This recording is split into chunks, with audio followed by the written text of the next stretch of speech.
zemlja, samo što vi to ne primećujete. Ali, gospodine Petroviću, najviše su napredovali, penzioneri u Srbiji nisu napredovali, radnici nisu, dobili su otkaze. Ljudi, seljaci u Srbiji nisu napredovali u vreme vaše vladavine. U vreme vaše vladavine napredovali su ministri. A evo kako su napredovali vaši ministri i vaši funkcioneri.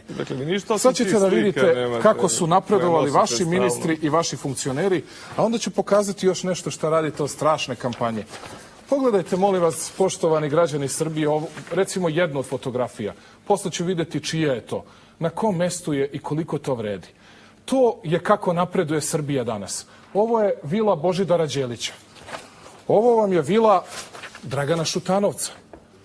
Dakle, pogledajte, jeste, koja je samo opremanje koštalo 12 miliona zato što je bio nezadovoljan sa tim. Pa dobili smo informacije iz vojske, nemojte da me terate dalje. A ovo je za podršku dobijeno po, znate, tržišnoj vrednosti, po 500 evra po kvadratnom metru, gde vredi 4500 evra po kvadratnom metru za podršku koju im je dao Milorad Dodik i da govori sve najgore Tomislavu Nikoliću. Dakle, problem je u tome, gospodine Petroviću, što su vaši ljudi strahovito dobro napredovali, a građani Srbije nisu. Ali ja sam